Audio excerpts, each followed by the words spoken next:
everything makes it into the headlines, but we bring you the full story. Join Uchenna Cyril Anyoke, a renowned media personality and former president of the Nigerian Publishers Association, as he unpacks the real issues behind the news, from politics to public policy, economy to human rights. Nothing is off limits. Expert guest, in-depth conversation, local and global perspective. New episode every week on Facebook and YouTube. Watch now on Freedom Square TV. Follow for updates and behind-the-scenes clips. Beyond the headlines, beyond the news.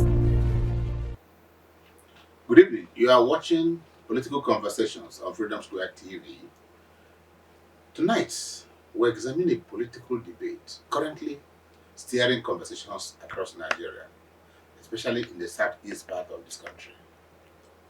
The topic before this evening is, of course, the 2027 presidential election, P2B's one-term pact. Strategic compromise or a political risk for Igbo is a very big question.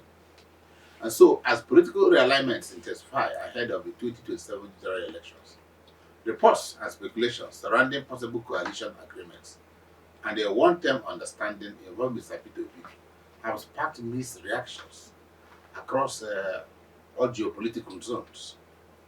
Some believe such a move will strategically build national trust and strengthen political alliances necessary for power rotation and national unity.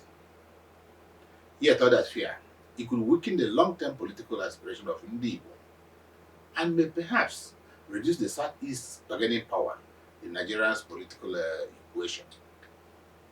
So tonight, we'll be asking the big question, and that is a one-term arrangement politically wise? Is it strategic? Could it unite Nigeria or divide Obi's support base? Is compromise necessary for national power? Very big questions that require answers. And what does it mean for the future of the Southeast in Nigerian politics? Very big question. To help us analyze these issues, I'm being joined by a respected public affairs analyst, a communication scholar, and a doctoral research fellow at the Institute for Peace and Development Studies, Igbo State University of Science and Technology, Emeka Odo. Emeka, good evening. Good evening, Chief. It's always a pleasure to have you. Yes, And it's been a long time, actually. it is. It has been, quite frankly. Okay. I'm always delighted to have this kind of conversation with you and our viewers out there. Okay. The big question is, and that is almost like a foundational question, in very simple terms.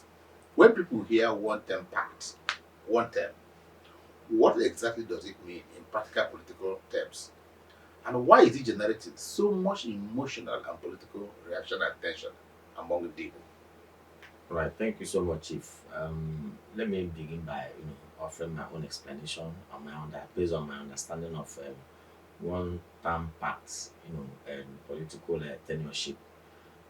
It simply means that for every political office, particularly at the executive level, the law, talking about the constitution in most democracies, allows every occupant the opportunity to seek, a renewal of mandate. Okay. So if maybe based on the law of the land, it allows you the first term should be 5 years. So the law naturally sometimes allows you to seek re-election for another 5 years in office. Before you are asked to, take a bow for another person to try their best. So, although in some other clans, the law says one term, and in some other clans which you have seen, particularly in developing countries, it's limitless. We see the president going back over and over and again. The legislature is a bit different. I do not think the Nigerian law places any limitation on your tenure for anybody's tenureship on this legislative level, but at the executive level, talking about the presidency, the governorship, and probably the chairman of state, local government areas, the cap is you can seek re-election. There's a maximum of 2 terms. And so that is my understanding of what tenureship. So when somebody comes to say, look, I will, even though the law allows me to seek a renewal of mandate, if I am given in the first instance, I will not seek re-election. I will simply do a one term and bow out. That becomes some kind of a promise that somebody is making for some reasons. There could be several reasons. One, why a political office, I mean, someone who is seeking to be elected into any of the executive positions can make that promise. There are a lot of political reasons why that promise can be made. So now, if Mr. P2B had in the past or is making that promise now, I believe that there are a couple of reasons why he's making such promise. But let me say this: that ordinarily that shouldn't generate a furore. Quite frankly, it shouldn't, because we have seen, in other parts of the world where leaders come to say, "Look, I will do only one term," or even if they don't make such promise at the beginning, on their own volition, after one term, they simply take a bow to say, "Look, let another person come and try." We've seen it happen. Mandela did the same thing. At the time, Mandela, voluntarily decided. Mandela is one in a million. Yes, but he did. So he did. It was out of South Africans wanted him to continue, but on his own, he said, "No, look, let's create the room for another person." So that is something that is very, very important for us to. So when somebody is making that promise, who said if Mandela had done that, some other person could do it.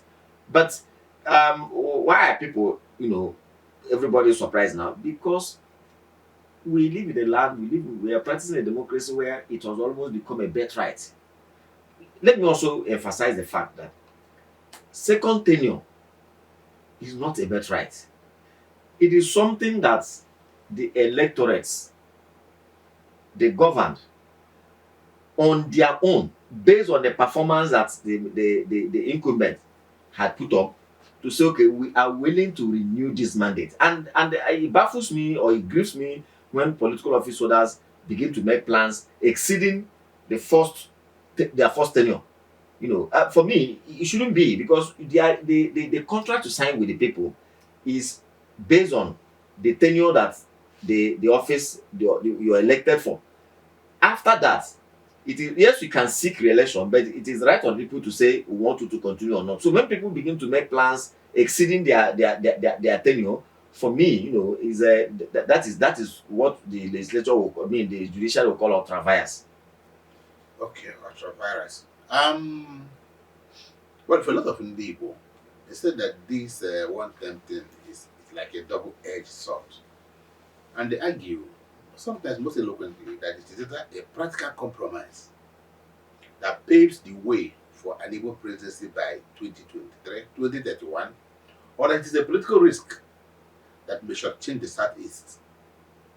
And therefore, the big question is, and what the critics argue, is that agreeing to one term before even entering office may weaken political authority. Or, on the other hand, you, as an analyst, do you see this as a strategic diplomacy or an unnecessary political surrender? I learned something during the June 12 saga in Nigeria, and I was in the university then, and so being somebody from the southeast, in school in the university in the southwest, of course, that the whole June 12th, the whole thing about June 12th and everything had a root in the southwest. So at that point in time, I remember in school, each time you probably as students, you come together to analyze the issues at that time, to try to bring out, to balance up opinions at that time. You are labeled. As long as your points are not supporting the June 12th, you seem to be supporting June 12th, you are labeled as the June 12th. And so that risk has come to be, when this matter happens and you begin to analyze and to balance issues to be fair. Somebody will be easy for somebody to label you, oh, he's a supporter of B2B, oh, he's an obedient and things like that. But that's not entirely the case. The point here is that we look at issues from a very fair and balanced perspective. Now the thing is this, yes. In a land where two terms has almost become like a birthright since 1999, except the former president Jaradua, who was not allowed to complete his first term because of death. Dr. Goodluck Jonathan himself sought for second term, and unfortunately, he wasn't given. It wasn't, given by the people. So, but for all the other presidents, Obasanjo, President Olusegun Obasanjo, President Muhammadu Buhari of blessed memory, it has become like a birthright. And so for anybody, for any elected president to come and say, "Look, I'll go one time," it looks as if, wait a minute, something is wrong here. Why is he saying so? Why has he decided to be a leftist? But like I said before, that should not be the case. Now, to begin with, a lot of people say, is it a compromise? In politics, sir, politics is about compromise. You give away something to gain something. That is what politics is about. And that's why a lot of people will tell you that on the political table, all options are on the table. You make concession. You give away something and you get something. That's number one. Then number two is that for me, every leader must be emotionally intelligent. And how does emotional intelligence apply in this circumstance? You look at the way Nigeria is, you look at the feeling of the people, look at the mood of the nation. In Nigeria today, everybody agrees, even though it's not written down anywhere, but most opinions in public places, in debates, in the media, everywhere, everybody agrees that, look, this country is standing on two pedestals, the North and the South. And there has been some kind of a gentleman agreement since we returned to democracy in 1999. Look, when somebody from the South holds the office, yes, the person can be allowed to seek re-election, because the constitution allows it for a second time, and after that, the pendulum moves to the northern part. And so, as it is now, since the last president, President Muhammadu Buhari, did 8 years, it's only fair and equitable that a president from the southern part of the country, and in fact, it was on that crucible that the five northern governors, met in 2022 and had an agreement that, look, no matter what happens, power will return to the south. Remember that at that point in time, the APC that was in power was having issues at that time. In fact, from all indications, they not in the person of the Senate President at that point in time, Senator Ahmed Lawan. And so until these governors came together to say, no, it is very, very unfair. It's not in line. It is not in line with common justice. Let power go back to the south. And so now somebody from the south is rounding up his first 4 years in office and is alive and well. And so it is only necessary that we complete another 4 years from the south. So everybody agrees that the power should remain in the south for the next 4 years. So you find out all the context in that respect, should draw power from that simple agreement. And so Obi himself making that promise, for me, I believe that he's being driven by that sense of understanding, sense of emotional intelligence of the environment, of the ecosystem, and he knows very well that, look, if he says vote for me, one of the things I will count against him, because he also needs the vote of not only Southerners, also the vote of Northerners. So he understands that many of the Northerners will not sit back to do a calculation to say, look, if we allow this man who is coming in for the first time, if we give him a mandate now in 2027, Yeah. now somebody from the south had already done 4 years. If you give him a mandate now, he may want to take another 4 years. And if he does that, that would mean Southerners being in the saddle for 12 years. Now, they will not just oppose that with the man who had already done 8 years, who had already done 4 years, and renewing his mandate for another 4 years. That would be 8 years, and for power to go back to the north. So they will look at those two issues and say, where do we go from here? The common sense will tell everybody that a typical northern man will say, look, let's go the one that bring power back to the north earlier enough. And so it is based on that understanding that Mr. P2B had made that promise to say, look, I understand this whole thing. I don't want to come and disrupt the system. I know that this is gentleman agreement that has been keeping this country going. And above all, for me, I believe that any president in this country that wants to do a very serious work in 4 years can do a work. And remember also that with the way this country is now, the truth of the matter is that no single man can even do it in 16 years. So as a president, if he's able to, today, why are we praising President Bola Ahmed Tinubu? When he was governor of Lagos State, because what he did was to set a blueprint For Lagos. So yes, succeeding governors come, work on that blueprint, and look at what the state has turned to. Everybody's admiring Lagos and some of the innovations and the infrastructure they're putting in place. So for a president of Nigeria, for me, you're not coming to be a local champion. You're not coming to be a one-man riot squad. You're not coming to be a single tree in making a whole forest. It's for the president to come, set the ball in motion, put the necessary structures, administrative, for me as a person,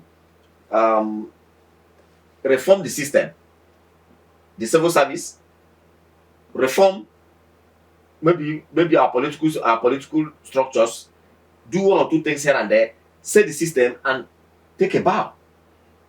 Now the thing there is that what usually where the problem is the ambition. When people now begin to praise you, people begin to hail you, people begin to talk to you as if you are now, at the same level with, supernatural forces, supernatural beings, and you want to remain there, having tasted the goodies of that office, not having the discipline to say, I quit. I think that's where the problem is. And so, if there's any individual who has that capacity to replicate what Mandela did, because Mandela was a full president who had all the, perks of office, who enjoyed what other presidents all over the world did. But he came out, he was disciplined enough to say, I need to leave at this point in time. If Mandela had done it, if we see anybody anywhere who has said, I want to try this, we should give that person. How come we can't have more than 2 people in Africa who will come out to say, look, I do one time and I quit? When Olusegun today, the man will respect so much all over the world, President Olusegun Obasanjo. At the time he handed over power to civilians in 1979, he was probably the first African man, military man, sitting with all the powers. He enjoyed all the powers and influence of a military head of state. He said no, our country was returned to democracy. I'm sure when he made that promise, many people doubted him that he wasn't going to do it. Which other military man has ever done this? But there he was. Okay, let me tell you why some people are worried. You know about P2B. It's about the Igbo nation. For too long, they've been aspiring to have this presidency. And so somebody comes and says, support me, I'll do 4 years. When the rest have been doing it 8 years. Now, if he does 4 years, it will now go back to the north for another 8 years. So, by implication, they say he's truncating the 8 years that an Igbo man should be president by his own personal decision. So, what do you say to that? Because the Igbos are looking forward to having a presidency, and they will spend 8 years. When? 2031. If No, not 20. Not even 2031. Whenever it comes to them. Now, the idea is, does this one-term arrangement, does it protect or endanger the Igbo aspiration? that is where the issue is, and I see, I for me, quite frankly, and this is where I have issues with our leaders, our respected and revered leaders from the southeast. I have a very strong issues with them, and every one of them. Now the point is this: before now, has the presidency come? It hasn't come. The presidency has not come, and they are theorizing. Does it occur to them that if President Bola Ahmed Tinubu, look, if let's even go to the common arrangement in Nigeria today. Nigeria is a country of 6 geopolitical zones. Between the north and south, the north has 3 geopolitical zones. The south has 3 geopolitical zones. By the grace of God, within the time frame of 1999 and now, the presidency has come to the south 3 times. Now, one would have expected that, in line with a sense of fair judgment, equity, and justice, the first time he came, he went to the southwest. The second time he came, he went to the south-south. The third time he came, what happened? Shouldn't he have come to the southeast? Do they dash power? No, you see, No, do they dash power? Power is negotiated. You were unable to negotiate. Why wearing people, these same people that are talking about P2B now, where were they in 2023 when P2B was doing the struggle? How many of them supported him? Where were they? Why didn't they bring this same logic at that point in time? You see, let's face it. Apart from this, Does you now these same people are now singing another song? Oh, let's allow the Southwest to continue. Does it occur to them that if the Southwest picks a second tenure, that will take President Bola Ahmed Tinubu to 2031? By 2031, the power is expected to return to the north for another 8 years, and we're talking of 2039. By 2039, then that is when the power return to the south, isn't it? Yeah. Now, if we could not get it, if we can be so, maltreated or mistreated or cheated, whatever language, whatever nomenclature anybody prefers, in 2023, what is the guarantee that when it comes back again in 2039, somebody, the same forces that are denying us today or any other time, will not come to say, don't give it to an Igbo man? Because it's a gang up, like you said. And so, see, when I hear this kind of argument, sometimes I sit back and ask our leaders, these are our leaders that are those that are peddling this argument. Are they peddling this argument in good faith? What exactly? Or is it a case of, if I can't take it, let's spoil it? Okay, one man had so supportively, if I'm going to use this jargon, one man has so supportively supported P2B during the 2023 elections. And that one man is Kenneth Okonkwo. He almost shed his blood supporting P2B. And today, he is full of vitriolic attacks on P2B and being incapable of being a leader. That for all the support he got in 2023, National Assembly, State Assembly, governors, that he abandoned, he couldn't put his house together, he couldn't put it in order. He allowed all these gains he made to disappear. And so he says, for today, even as an Igbo man, that the power should go to the north. That P2B is a weakling that is not strong enough to lead anybody, because when it matters most, it will disappear. So what do you say to this kind of contention by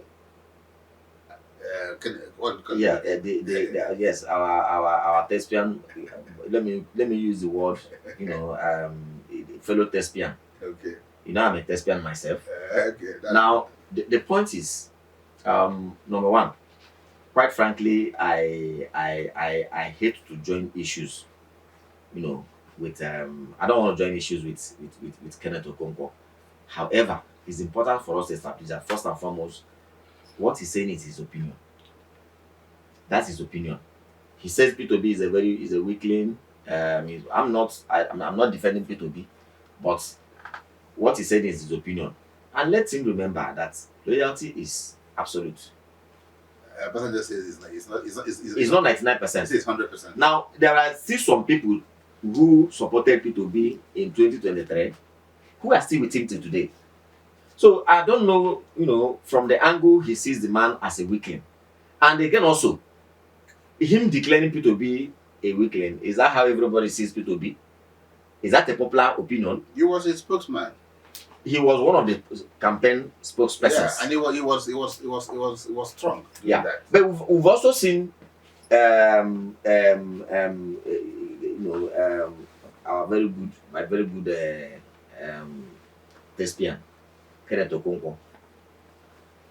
We saw him in APC, I think from 2015 or thereabout. We also saw him leave APC to PDP. We also saw him leave PDP to Labour Party, and we again saw him leave Labour Party to for some time partyless until ADC. Probably he has seen P2B from another perspective. But you see, the point is, people, Nigerians judge the same way. People judge others by the things they dish out. If today you have Mr. A who comes to say so many good things about you, tomorrow he comes to say so many bad things about you, and next tomorrow he's not saying the same thing about another person else, and next tomorrow is another person else. You look at that man and say, look, okay, you've told us the same thing about 2, 3, 4, 5 people. So shouldn't we even, which of them should we take as correct? Is it the one you said, is it the positive things that you said about it that is correct, or the negative things you said about it that is correct, or or concerning the other man? See, that is the consequence of when people begin to speak from different parts of their mouth. Yeah, the same thing I tell people like Daniel Bwala. You know, you don't say because it's politics. Yesterday you are praising this man, next tomorrow you are saying bad things. So which one do we take? Well, we read the holy books and it says, "Let your year be yea and let your nay." Now I'm not saying that somebody who probably felt is a man of credibility, and tomorrow if he fails, I think that even when that happens, Yeah. the way you conduct yourself and the way you approach the issue also goes a long way to also define your own credibility. Okay. In any case, the most important thing there is that in all of those things they're saying, in 2027, Nigerians will speak, Nigerians will talk. So we begin to look at how do Nigerians see these presidential candidates. So that is even what is far more important. Okay. Look. Well, the vibrant part of Nigeria society, the youths, the young Nigerians, um, they form a significant part of the obedient movement, and of course, they are becoming politically aware in recent elections. As we approach 2027, what message, if any, do you have for these young voters who are watching you tonight? Yes, for me, my message is very clear. Prior to 2023 general elections, I was involved in advocacy, of campaigns and preaching to young people. Please get involved. Um, Go and register as a voter. Pick up your voters cards. Pay a bit more attention to the candidates that are vying for the various positions, not just at the presidential level, even at the various gubernatorial levels, at the subnationals. Your senators, your senatorial candidates, your House of Representative candidates, everyone, pay attention to them as it concerns you. Know the kind of people they are, assess them, so that your votes will be intentionally, channeled, to whoever you want to vote for. That was my message, and that message has not changed. The only thing I will have now is an addition, because I know very well that I'm also a journalist. After the 2023 general elections, there were a lot of disenchantments based on how the results went and everything. And so a lot of people, we interacted with people. A lot of people said, "Oh, I have ended it with voting in Nigeria. I'm not going to vote again. I will tell them I will destroy my voter's card. I won't take part again," and things like that. Yeah, well, maybe very understandable, because of disappointments is part of life, and when you do something, you think you are putting a lot. Because we saw Nigerians, and in fact, on the day of the election, we monitored the election. I was an observer, so we went around to many polling units, and we saw how people trooped out, to vote. And so, having put in that level of commitment, and at the time the results came, they felt this was not what they voted for, and things like that. So that disenchantment can come in. But we are begging the Nigerian people and the Nigerian youth to say, look, that shouldn't dampen your morale. If you, for those of us who have tried to, do some readings and some research to understand how the independence of Nigeria came about, those are, those are our progenitors.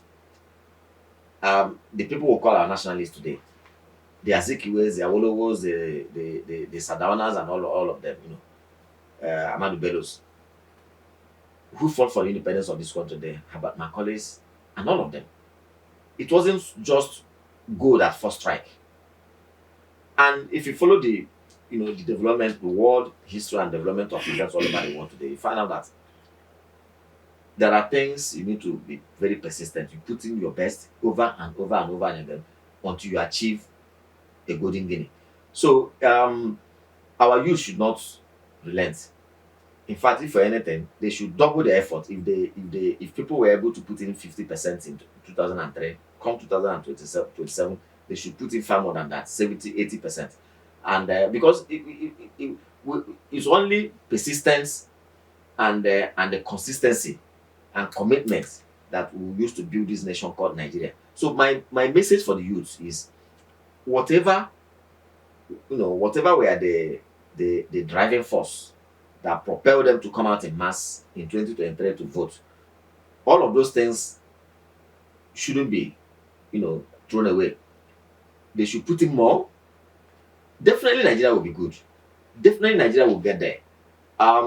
Because if you learn to say, look, I've tried before, and there can be a free and fair election in Nigeria, you leave the whole thing to those who don't mean well for the country.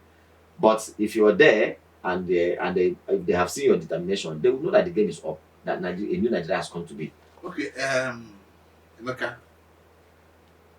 virtually all the five Southeast governors, all of them, they pledged their allegiance to the re-election bid of the president. Not one person, all of them are pledged. Some have even gone to Aso Rock to do so. I mean, it's seen as a betrayal of the Igbo expectation and the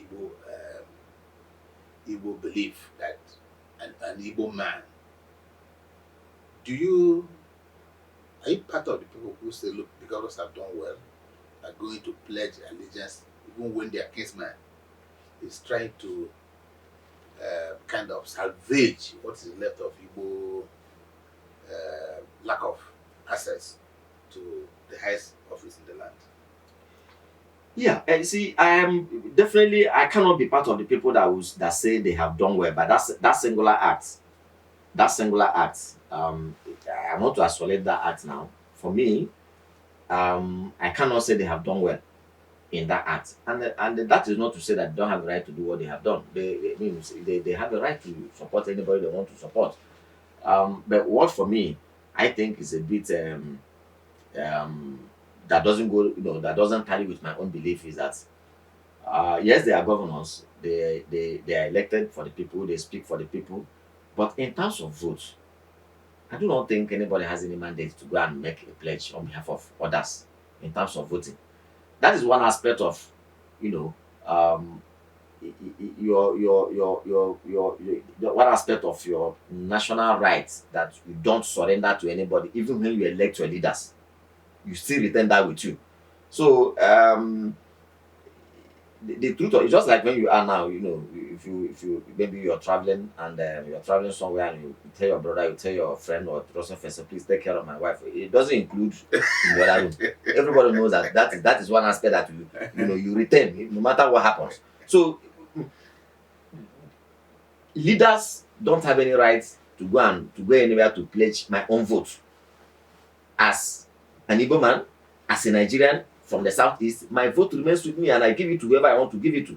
Now, having said that, the leaders themselves may have the right to support, certainly have the right to support anyone. But my only worry in this instance is, number one, they have said they are supporting the re-election bid of the Mr. President. And it's the same leaders that over time have said, we need the Nigerian president of Southeast extraction. Now, what has happened is that they have refused to come and tell us when and how that is going to manifest. Because you need to tell the Nigerian, because as a leader, you speak for your interest. If you go to say, Mr. President, you are supporting your second term. Now, everyone understands the consequence of Mr. President's second term. And what are the immediate consequences? That when Mr. President goes in there in 2027, he lives in 2031, expectedly, by God's grace. God is going to give everybody long life and strength. He lives in 2027, and the office goes back to the north, right? And somebody from north comes in and spends another 8 years. So the only time again it will come to the south is in 2039. Now, these our leaders should come to tell us. One, are you saying that the southeast should wait till 2039? Is that what they are saying? Let them say it very clearly and unequivocally. Let us know that this is what they are saying. Then number two, in 2029, in 2039, what are the various structures or whatever thing you have put in place to guarantee that when that time comes, those who are going to be alive, at that time, because you see, because we think very deep. It's not just about what is available now. And that is why so many people from other parts of the country accuse us that all of them are jostling to become vice president. Yeah, yes. And that accusation becomes very difficult for you, even though you don't want to believe it, but it becomes very difficult for you to look the other way. You don't want to think about it. So from if you calculate all the indices, you have no choice but to believe that look, the reason why this is happening now is because many of them are jostling to the vice president, perhaps in 2031. So that is the issue. Let them come and tell us their followers. We believe in them, we trust them, they are our leaders, we respect them, but let them come and tell us how do we achieve a Nigerian president of Southeast extraction, and tell us why now is not the appropriate time. Because the reason why we are saying this is because we live in this country. We don't even want to talk about before 1999. Let's just say from 1999. From 1999 and now, and I want any leader or any scholar or anybody to come challenge me to a debate. I'm a nobody. I don't know anything. I don't know anything. I'm just to come and challenge me and tell me. Let me pay respect with due respect to our leaders in the Second Republic. I don't want to include them. So that's why I've said let's take it from 1999. I want to see that leader in the whole of Southeast who is a far more popular and accepted in Nigeria from 1999 to today more than P2B. Let them mention that leader. We respected our former vice president, Dr. Alex Ekweme, so much. But if Dr. Alex Ekweme were to be alive today, I'm sure he will agree that in the Nigeria of today, a man who went to contest election in Nigeria today and scored 6.something million votes, tell me who has ever done that. Okay. Many of them have contested elections from the Southeast. Even many of them have contested party primaries. How many votes did they get? Okay, Emeka, the Ohaneze Ndi Igbo, the apex organization of Ndi Igbo, they have come to a stand that any Southeast president should serve 2 full terms. That is their stand. They canvass it a lot of that, or maybe that's their wish. And so many now argue this 4-year term does not appear to be a pragmatic vision, and that it is in contrast to the wishes of the cultural leaders of the place. But they believe that the idea of a 4-year tenure is actually an act of desperation to win the highest office of the land. What are your thoughts? You know why I laugh? Why I laugh is why. Why I laugh at this is that a man is climbing. You have a mountain, a very tall mountain that many people have been struggling and making efforts to climb, and nobody has even gone half. Now a man has struggled, and it appears that he has crossed the half and appears to be making very massive progress towards the top or the peak of the mountain. And people are already making a legislation that look, when you get there, you must stand there, raise your 2 hands, and you that is making the law. Why don't you go as close as he has gone? You see, the point is, even the Ohaneze, we respect them. They are our elders in Igbo land. We don't castigate our elders. But our culture gives us the leverage to, when we have the little opportunity to speak, to also say, my elder, let me point your attention to some things that you yourself have said in the past. The truth of the matter is that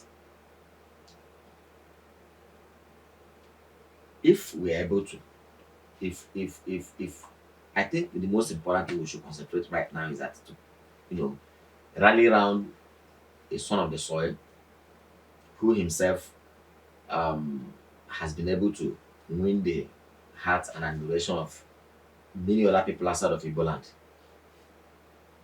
Support him, let him get there. What we should concern ourselves is not a question of 2 terms. What we should concern ourselves is, do we have a man who is capable to go there and represent let me not even say represent, perform in a manner that Nigerians will. We have heard leaders who spend less than 4 years and they end up making a very strong man. The governor we have today in Enugu State, for instance, in less than 2 years, by my own rating, he was able to do things that many people in this land said, even this man has surpassed some of the things that his predecessors did. Those who are the Mr. President today, President Bola Ahmed Tinubu, his campaign managers and those who are speaking for him, even 1 year in office, many people came to say, what this man has done in 1 year, even other presidents, those that if you combine, have not been able to do it. So if you follow all those arguments, it simply means that even in 1 year, a man can surpass what somebody who spent 8 years. So is it about the number of years you spent on the saddle, or what you're able to achieve, the impact you're able to make, or how well you're able to set the country on a path of progress? So which one are we following now? I think that we need to sort this out. Is it about today? When people leave this earth, we hear others in their eulogies and in their tributes to say, though he lived a very short life, but within this short life, he impacted many. So, do people say these things to patronize others, or to sweet tongue others, or are they saying it? Does it make any meaning? So, for me, I don't even think it's about spending to see, because when presidents, in fact, in Nigeria, if we all want to be very honest with ourselves, we will agree that most leaders in Nigeria actually perform during their first tenure. When it is time for the second tenure, we all of us see one. In most cases, if we have to use in some of the subnationals as a litmus example, what we see in most of these places is an anticlimax. Sometimes we begin to ask, maybe we should have even allowed this man to make his exit after 4 years. Many said that by this single term that Mr. Peter is canvassing, that what it will mean is to validate a claim, and that is the opposition's claim, that Southeasterners only function best as transitional figures rather than long-term leaders. And they give the Zik of Africa, they think the Yagi, and I think that those who have tried, people who have tried to lead Nigeria were like leaders in transit. And that now another man is clearly democratically trying to say what to be a leader in transit. These are very rabid arguments that don't have any substance anywhere. They are very, very material, they hold no water. They said the same thing about Muhammad Buhari when he was military head of state. They say it was that he was only a figurehead, that Ijabo was the one ruling. They said the same thing about President Olusegun Obasanjo when he was military head of state. They say it was Yar'Adua that was, in fact, he was even afraid of the North. So you see, these are stories. Nigerians are very creative people. They are very good in coming up with stories to discredit, especially when they are trying to drive home a point. See, the thing is this. It's the same P2B that some people say, you don't know this man, you won't be able to control him when he's president. So which one do we believe now? Which one do we believe? Some people have come to say when he was governor in Anambra State, the man, you can't even advise him, he doesn't listen to advice, he doesn't do this, he doesn't do that. So which one so some people are saying he's a weakling, he's going to be a weakling. This is a man who is here to get there. See, these are all these arguments. The truth is that for me, in fact, if you ask me, my opinion about Nigeria of today, what we need our president is a single term. Yes, there could be this argument that you can elongate a single term to be 5 years or 6 years, but for me, with what we have seen in Nigeria of today, even at the governorship levels, let's have a single tenure. Let's have a single tenure. You see, because when you have an incumbent contested election, we have seen a lot of things. Nigeria, almost governance is at a standstill because Exactly. So, sometimes we ask ourselves, do we even want to reform this country? Do we want this country to move forward? Or are we the ones putting a clock in the wheel of progress? We are creating impediments, and at the same time, we are lamenting that the country is not moving forward. If we are going to reform this country, for me, I think we should have a single tenure for our executive office holders. A single tenure of 4 years or 5 years. I mean, if they want to extend it to 5 years or 6, it's okay. But I don't see anything wrong in 4 years. Look, will you say Mandela didn't do anything in South Africa in 4 years? Quite a lot. Okay, that's a part of the prescription you just made. There's again another speculative concern of leaders, and they said, as we would have considered that Peter Obi takes power for a single term, but loses the legislative and institutional backing needed to execute the agenda in just 48 hours, 48 months. What are they saying? Assuming he becomes president and does not have the legislative majority to govern, how would that again impact? You see, these are yes. I say that's speculative. This is but highly, it's a concern. yes, it's a concern. This is highly speculative. That speculation came on the premises that on the speculative premises that he may just as an individual win the presidency and his party doesn't mean much at the National Assembly, isn't it? Good. When we get to that bridge, we'll cross it. When this president came now, this APC that is in power today, when they came to when they were sworn in on May 29, 1990, 2003, the kind of overwhelming majority they have in the House now and in the Senate, did they have it? As of that time, I'm aware that they didn't even have to turn majority. In fact, they had to lobby, they had to do also so many things to get the opposition senator to support their choice of Senate president and principal officers. Isn't that correct? And Nigerians forgetting. So that when that time comes, himself and his people and his party people, they will play the necessary politics. And these same people you're seeing about now, you will begin to see them cross carpet. Is it not the same people?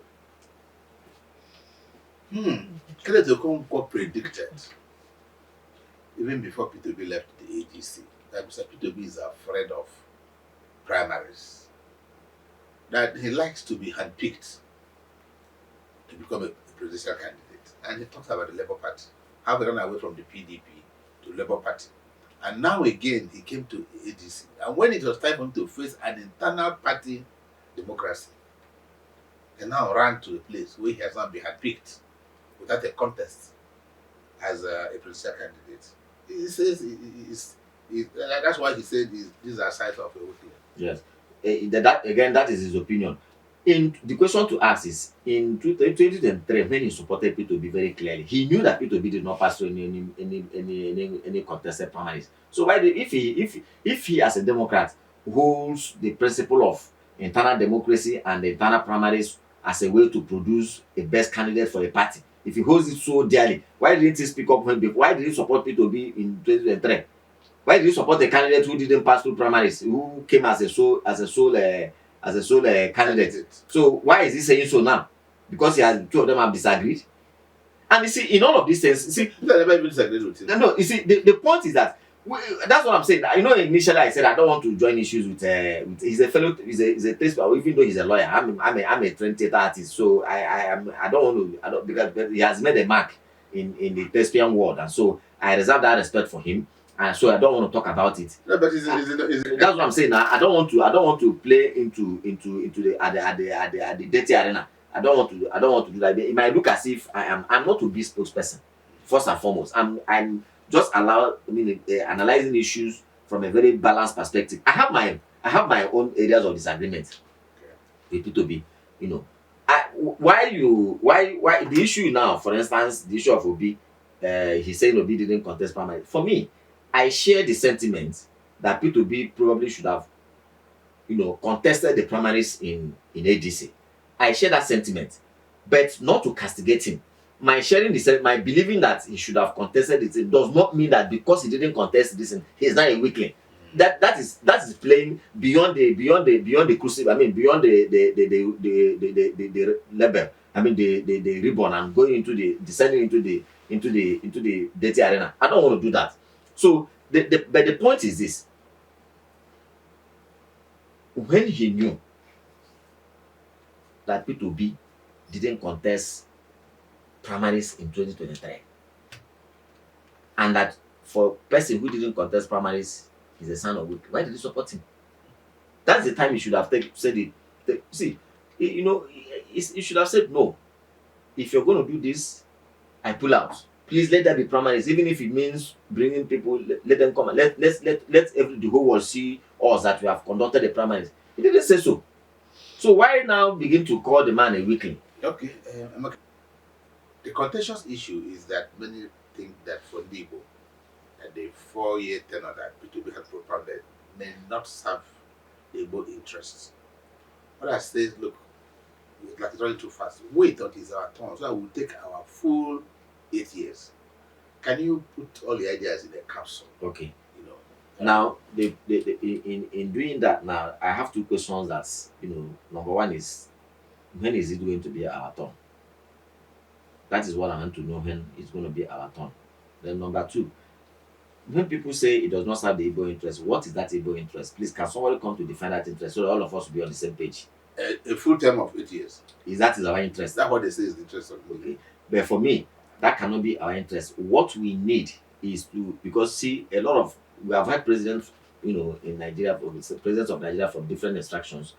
And if we can have a president of Nigeria from the Southeast extraction who will come to, even if it is one day, even if it is 1 month, even if it is 1 year, correct some of the ills of this country today, for me, that becomes the hero. Many people today, if you call a lot of people today to say, in the history of Nigeria since 1999, can you please mention 3 best presidents that have, we have had Obasanjo, we've had Yaradua, we have Goodluck Jonathan, we've had Muhammadu Buhari, and we are having President Bola Ahmed Tinubu right now. If you ask somebody today, please, out of these 5, can you name the best 3? I am sure that most Nigerians are going to include President Musa Yar'Adua there. And yet, this was the man that his tenure was the least among all of them. So what are we talking about? Can people please be honest and the truthful for once? For me, if Peter Obi, Nigerians give him the mandate, let him get there. If he's able to solve at least 1 or 2 of the numerous problems that are bedeviling this nation today, even in 1 year or 2, which I believe that a serious-minded president can do those, even if it's 1, he would have been a great success. The only problem I have issue, like I said, I'm not a spokesperson. I have my own issues. Is for number 1, I would have wished that the entire opposition put their strength under one barrel, to be able to make a great impact. That is what, but it appears that is not happening. So Nigerians should be able to, make a free choice. After all, that is the hallmark of democracy. There's no democracy if there are no choices to make. And the more the choices, the merrier, and the more democratic it is. Okay, I think this is a very beautiful point, Emeka Udom, to end this conversation. But before then, well, of course, for those who are watching us, tonight's discussion reminds us that politics is not about power, but also a perception, a negotiation, an identity, and national direction. Whether P2B's reported one-time pact becomes strategic compromise or political risk remains a matter for intense debate in the coming days, coming weeks, and coming months. But one thing is clear as clear. Nigerians are paying attention, asking difficult questions, and of course demanding a political future built on fairness, inclusion, and accountability. So I want to sincerely thank our guest, Mr. Emeka Udom, for sharing his insights with us. He's been quite frank, almost brutal to a point. So Emeka, thanks for the honor, and we do hope when invite you next time we'll be here. Always my pleasure, Chief. Thanks so much for having me. Okay, this is where we say final bye-bye to our those watching us. Thank you for watching Political Conversations on Freedom Square TV. Join us again as we continue to examine the issues shaping Nigeria's democracy and future. Good night. Remain blessed. And of course, as we now want to add, may God bless the Federal Republic of Nigeria. Amen.